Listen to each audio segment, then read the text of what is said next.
met a young man and I heard him say, I'm heading to the top, I'm on my way. A one-way ticket and a heart of steel. He traded love for an empty deal. Ted, muito obrigado por estar aqui e por conversar com a gente. Obrigado por me receber. Quando você descobriu que a música era uma parte tão vital da sua vida, como aconteceu essa descoberta? A primeira vez que eu solei uma música foi no segundo ano do ensino médio no colégio Monterey Bay. Eu cantei uma música natalina e quando eu cantei essa música, eu não sei o que aconteceu, mas era como se algo dentro de mim dissesse: Ei, quem sabe você pode trabalhar com a música? Ou talvez possa seguir por esse caminho e ver aonde vai dar. Então eu não sei exatamente o que foi aquilo, mas esse meio que foi o momento em que eu comecei nesse caminho. E a partir de então, eu não parei mais. Para mim, esse foi o momento. Mas você estudou e se formou em marketing. Sim. Isso não está diretamente relacionado com a música. Verdade, eu acho que quando eu pensava em música, eu não queria estudar a teoria. Eu não queria a teoria musical. O meu objetivo, o meu propósito era ser um cantor famoso. Então eu descobri que se eu estudasse sobre os negócios, isso me ajudaria de qualquer forma. E eu também poderia fazer música enquanto isso. Então, enquanto eu estudava marketing, eu ficava indo e voltando para São Francisco para estudar composição musical. Eu estudava como compor, como fazer a música e então, quando eu me formei, eu comecei a fazer as apresentações ao vivo e a cantar em qualquer lugar que eu pudesse. Mas aos poucos eu fui tendo a oportunidade de fazer concertos maiores e algumas apresentações começaram a ter seus ingressos esgotados. E assim nós começamos a ganhar mais impulso nessa indústria.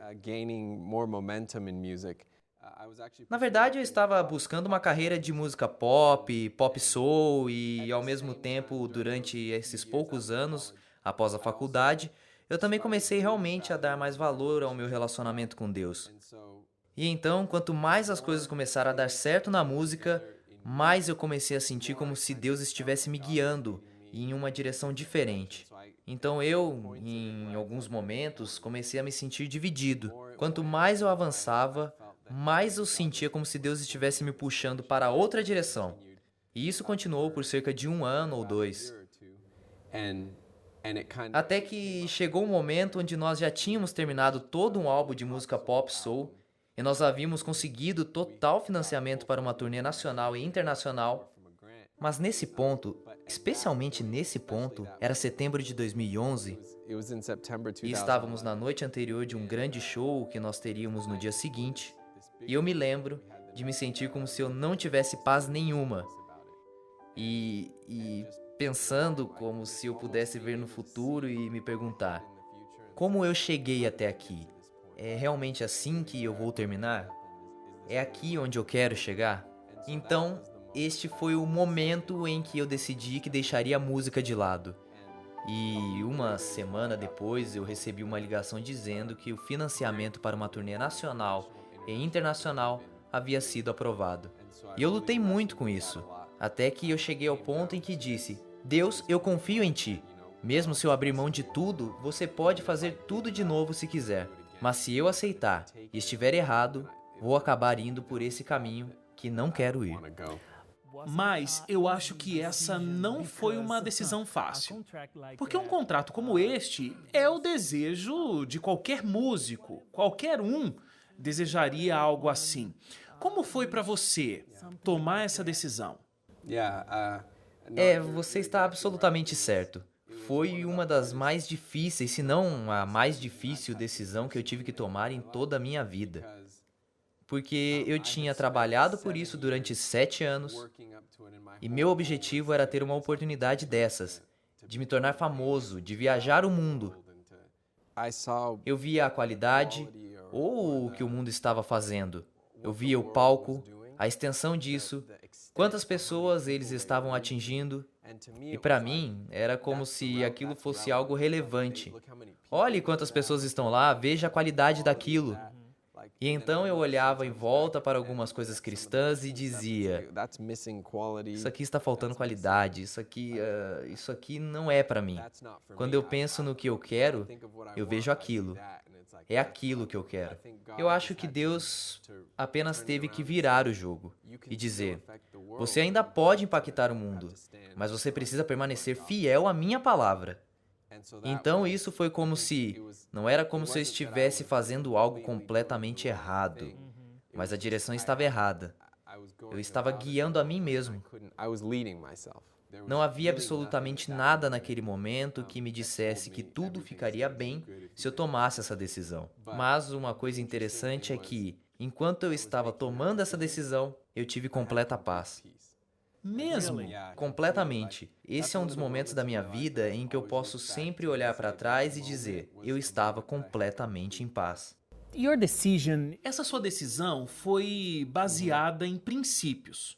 Onde você aprendeu esses princípios? Com seus pais? Na sua casa? Você sabe, há aquela frase que eu vou apenas parafrasear. Ensine uma criança de modo que, quando ela crescer, nunca se esqueça disso. E é interessante, porque o meu foco era... As pessoas me diziam, por que você não faz música cristã? E para mim, a minha resposta naquela época era, porque é irrelevante. Eu quero algo maior que isso. Isso é muito pequeno para mim. Eu quero algo do tipo, eu quero um estádio. Então essa era a minha ideia. Mas durante essa época onde eu tinha essa mentalidade, meus pais me deram todo o apoio. Sabe, eles me encorajaram, mas minha mãe estava sempre orando. E ela sempre teve pessoas orando por mim. Isso também me deu um sentimento de completude, onde eu sabia que estaria tudo bem, mesmo se eu não chegasse lá. Então isso facilitou para que eu abrisse mão de tudo. Apenas porque eu sabia que ficaria tudo bem, mesmo se eu não tivesse aquilo. Você mencionou o seu pai e a sua mãe. Seu pai tem uma belíssima história de vida. Ele teve uma vida difícil e sempre teve uma conexão muito forte com a música também. Tanto a história do meu pai quanto a da minha mãe são fascinantes. Mas ele nasceu na Etiópia e ele foi um pastor de ovelhas em uma fazenda até seus 15 anos de idade. E então ele foi atingido no olho e teve que ir até um complexo missionário adventista, onde eles tinham um hospital, uma igreja, uma escola, para ser cuidado. Então ele foi até lá. Ele foi atendido no hospital, mas posteriormente ele viu algumas crianças correndo ao redor da escola e ele disse, eu não posso, eu não vou voltar. Eu quero ficar aqui, eu quero aprender, eu quero estudar. Então, com um pouco mais de 15 anos, ele se matriculou no Jardim da Infância. E então o resto é história. Oh, and roses wouldn't be red if there was no you. I think they might bloom another color, like some shade of blue. Yeah. Ted, Ted, nós conversamos sobre a sua graduação em marketing. Você teve a oportunidade de fechar um contrato, que você recusou, e depois de abrir mão dessa turnê internacional, onde você decidiu voltar para a faculdade para cursar enfermagem. De onde é que veio isso? Why, Dad? Enfermagem era como se você me desse 1 bilhão de opções. Enfermagem nem faria parte dessa lista. Mas é claro, você ama música, você tem uma graduação em marketing. Qual seria a relação com a enfermagem? E para falar a verdade, eu nem sei se há uma relação, mas quando eu me afastei da música, eu cheguei a um ponto da minha vida que eu chamo de marco zero. Como se eu tivesse sido quebrado a um nível onde, para qualquer lugar onde Deus abrisse uma porta, eu estaria disposto a ir. É estranho, porque eu estava me preparando para entrar em turnê, e então eu estava de volta à sala de aula, eu acho que 2 semanas depois. Eu tinha voltado à faculdade, onde eu tinha estudado marketing, estava fazendo matérias básicas de primeiro e segundo anos de enfermagem, então, a princípio, foi bastante humilhante. Mas eu acho que haviam lições ali, que eu precisava aprender para o que eu esperava alcançar. Há algumas coisas que eu precisava aprender, e com certeza a enfermagem leva todo o crédito por me ensinar. Sério? Me conta então. Que a minha missão, que meu objetivo na vida era servir e não ser servido. Eu acho que como um músico profissional se preparando para uma turnê, você é servido. Esse é simplesmente o estilo de vida. Isso me atraía, porque você não precisa literalmente nem levantar um dedo. Você simplesmente canta e o resto está sendo cuidado. E saindo disso para lidar com pessoas que estão em uma situação mais vulnerável, eu acho que não há nada mais subserviente do que a enfermagem. É como se Deus estivesse me preparando para dizer: sua vida será servir a outros e não ser servido. But after that, Mas depois disso, você criou seu projeto Love is All, onde Deus uniu as duas áreas, a enfermagem e a música. Sim, Explica isso pra gente. Eu nunca quis fazer enfermagem, e eu nunca quis compor músicas cristãs. E então, eu me encontro na faculdade de enfermagem, fazendo músicas cristãs. Mas então, como a música poderia iluminar o que é o poder da mensagem do reino dos céus? Então, enquanto eu fazia enfermagem, eu comecei a compor músicas cristãs. E as coisas foram acontecendo. Como eu estava em um hospital, lidando com pessoas doentes, isso me levou a pensar: como podemos fazer missões missionárias de saúde e ainda colocar a música no meio disso? E então, aos poucos, todas as peças foram se encaixando como em um quebra-cabeça, onde nós acabamos tendo esse concerto com a Orquestra Sinfônica de Auckland, e através do relacionamento com a Rede Adventista de Evangelismo Médico, nós agregamos atendimento médico, odonto e oftalmológico ao evento Love is All. E nós usamos o dinheiro arrecadado com o concerto com a orquestra para ajudar a financiar e sensibilizar as pessoas de como deveriam ser essas missões médico-missionárias. Antes do projeto, você já tinha a música com esse título, Love is All. Sim, Love is All. Talvez essa seja a sua música mais conhecida, certo? Sim. O que essa canção significa pra você? Love is All é a primeira música que eu escrevi depois de desistir da música. Então foi como, eu diria que foi o nascimento desse novo projeto e conceito que eu queria cantar. Foi a primeira vez que eu expressei por meio da música os princípios que eu queria defender. you look to me Olhando assim, você parece muito confiante sobre a sua decisão, sobre a forma como você escolheu fazer música e conduzir o seu ministério. Mas muitas vezes você tem sido comparado a cantores que fazem sucesso no mundo todo, como o John Legend, o Bruno Mars. Não tem um momento que você pensa: nossa, eu poderia estar lá, eu poderia ser uma estrela como eles. Você não tem um pouquinho de arrependimento? Nenhum. It's interesting because you'd think like É realmente interessante, porque você pensa que eu poderia ter arrependimentos e eu quase chego a pensar que teria arrependimentos.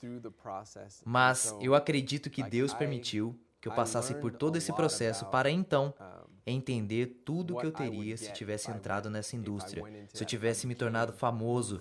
E o que eu aprendi foi que não era tudo aquilo que eu achava que seria antes de ver por mim mesmo. Então, eu vi lacunas. Eu vi que, quando todo mundo pensa que você tem tudo, na verdade há um vazio muito grande. E quando tudo parece bem, ainda há esse e agora? Esse sentimento de e agora?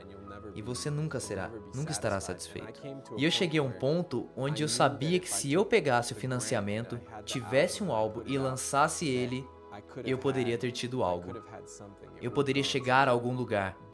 Mas eu também cheguei a um ponto onde eu decidi que eu estava abrindo mão daquilo por algo melhor. Não importa o que aconteça com a música, eu estou completo, eu estou bem. Eu poderia me afastar da música a qualquer momento agora, Não é mais o que me define, não é o meu princípio. Quando eu olho aquela decisão que eu tomei, não somente eu não me arrependo, mas eu olho para ela como provavelmente o momento mais poderoso de toda a minha vida. Então eu diria que eu faria de novo, a qualquer momento, eu faria tudo de novo. Ted, parabéns. Obrigado. Pela sua decisão diária e por compartilhar a sua história com a gente e com todas as pessoas. Que Deus te abençoe. And God bless you. Amém, amém. Eu que agradeço. Muito obrigado.